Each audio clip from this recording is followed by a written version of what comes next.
প্রেমিককে বশীকরণ করতে যেয়ে উল্টো ত্রান্তিকের হাতে বশীকরণ হয়ে গেল এই অল্প বয়স্ক তরুণী। জীবন থেকে কোনোভাবেই যেন তাকে ভুলতে পারছে না, তাকে সারা জীবনের জন্য কাছে পাওয়ার জন্যই বর্তমানে তিনি প্রণমে আছে। বিস্তারিত আমরা তাদের কাছ থেকেই জানার চেষ্টা করব। আসলে আপু, মূলত ঘটনাটা কি হচ্ছে একটু বলেন তো। আমি ইহাকে বিবাহ করিতে চাই। আচ্ছা, আর মূলত ঘটনা হচ্ছে গিয়ে আমি একটা প্রেম করতাম আগে, প্রেমিকের জন্য তাবিজ নিতে আসছিলাম ওনার কাছে। তারপর কি হয়েছে বলতে পারি না।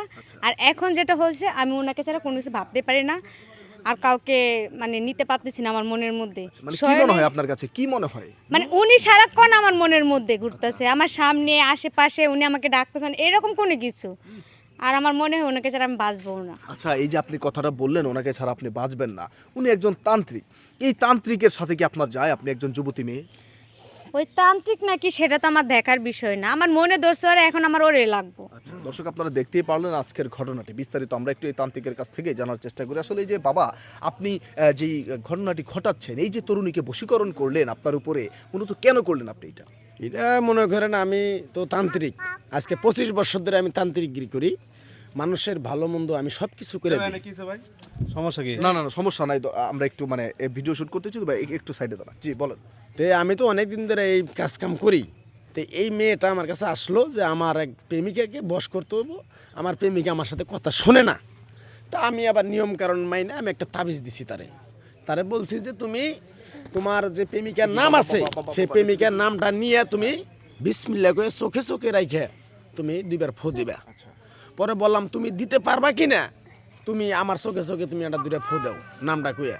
এখন ওনার প্রেমিকার নাম যে আর আমার নাম এক হয়ে গেছে, আমি তো বাবা জানি না। এখন এই উল্টা পুল্টা হয়ে গেছে গা।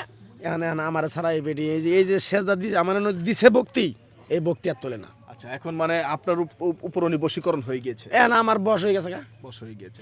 আচ্ছা, আমরা একটু এই মেয়ের মা বাবা যিনি আছেন, গার্জিয়ান, তাদের কাছ থেকে জানার চেষ্টা করি। আসলে এই যে আপনার মেয়ে এখন এই তান্ত্রিককে বিয়ে করতে চাচ্ছে, এই বিষয়ে আসলে আপনারা কি বলতে চান? এখন মেয়ে তো ওর মাথা মতো এখন ঠিক নেই। এখন মাইয়া যেহেতু বিয়ে করতে চাচ্ছে, আমাদের কোনো সমস্যা নেই, করুক না। যেহেতু আমার মাইয়া যদি সুখে থাকে, আমরাও সেটা নিয়ে সুখে থাকি। আচ্ছা, এখন এই যে এরকম কিছু তান্ত্রিক, ভণ্ডতান্ত্রিক যাদের বলে, তাদের উদ্দেশ্যে আসলে কি বলতে চান? এগুলো ভণ্ডামি বলতে কি, এগুলো মানে মনের শয়তানি, বুঝছেন? যে মনের শয়তানি না হইতো, কারণ আমার মাইয়া তো দেখতে শুনে অনেক সুন্দর, তাহলে ভুল চিকিৎসা করবে কেন? আর ভুল তাবিজ তোমার দিব কেন? হ্যাঁ, এত মানুষ তো তার জন্য পাগল হলো না, আমার মাইয়া কিসের জন্য পাগল হইলো? এখন আপু, আপনার কাছে আমি একটি প্রশ্ন করি। আপনি অল্প বয়স্ক সুন্দরী যুবতী রমণী একটা তরুণী, আপনি এখন আপনার মতো একজন সুন্দরী রমণী মেয়ে এরকম তান্ত্রিকের কাছে কেন বিয়ে করবেন? আপনি তো আপনার জন্য অনেক ভালো ভালো ছেলে অপেক্ষা করছে, আপনি তাদেরকে বিয়ে করবেন আপনি? ওনার কাছে তাবিজটা নেওয়ার আগে সবাইরে ভাল লাগতো, তাবিজটা নেওয়ার পর থেকে কেন জানি ওরে ভাল লাগে। আর কাউরে ভাই ভাল লাগে না, মাথার মধ্যে ঢুকে না আর কাউরে। তবে সত্যি কথা, আমার ওরে লাগবে। আচ্ছা, ওনাকেই লাগবে। অবস্থাটা ভাই, তাহলে আমি আর উপায় কি? আমি তো কইও বিপদে পড়ছি। কি এর জানি কইলাম যে তোমার প্রেমিকার নাম আর আমার নাম যে এক হবো, তাহলে তুমি আগে কবা না যে আপনার নাম আর আমার এখন প্রেমিকার তুমি এবার সমস্যা কি, আগেরটা বাদ। এখন আমার বউ বলাহান আছে 4-5টা, আমি কি করবো? আমি এত কিছু জানি না, তুমি আমার বিয়ে করবো, আমি এটাই জানি। দর্শক, আপনারা দেখতেই পারলেন আজকের ঘটনাটি। মূলত বিষয় যেটি হচ্ছে, এরকম আমাদের সমাজে কিছু ভণ্ড বাবা, ভণ্ড তান্ত্রিক, ভণ্ড কবিরাজ থেকেই যায়। তারা কুফুরি মুফুরি করে বা বিভিন্ন ধরনের ব্ল্যাক ম্যাজিক যেটাকে বলে, কালো জাদু করে অনেক অসম্ভব জিনিসকে সম্ভব করে।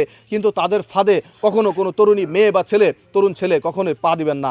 এরকম ভণ্ড তান্ত্রিক যারা আছে এই সমাজে, তারা শুধুমাত্র ভণ্ডামি করে যেতে পারবে এবং আপনার সর্বনাশ ছাড়া কখনোই ভালো কিছু করতে পারবে না। সো কাজেই মনের মানুষকে কাছে পাওয়ার জন্য অনেকে আমরা দেখি বিভিন্নভাবে অ্যাড দেয়। আমরা শুধুমাত্র ভিডিওটা তৈরি করেছি আপনাদের একটু সচেতন করার জন্য। বিভিন্নভাবে অ্যাডভাইস দেয় যে মানুষকে কাছে পেতে চান, শারীরিক দুর্বলতা, শারীরিক অক্ষম, জায়গা জমির ঝামেলা, চাকরি পাচ্ছেন না, বিদেশ যেতে পারছেন না, এরকম অনেক ধরনের বিজ্ঞাপন দিয়ে এরকম ভণ্ড কবিরাজরা মানুষকে নিয়ে তাদের কাছ থেকে টাকা পয়সা আত্মসাৎ করে এবং তাদেরকে বিভিন্ন ধরনের প্রবলেমের মধ্যে ফেলে। তো এই বিষয়গুলো থেকে আপনারা অবশ্যই সতর্ক থাকবেন। এই জন্যই আজকের মূলত আমাদের ভিডিওটা তৈরি করা। সবাই ভালো থাকবেন, ধন্যবাদ।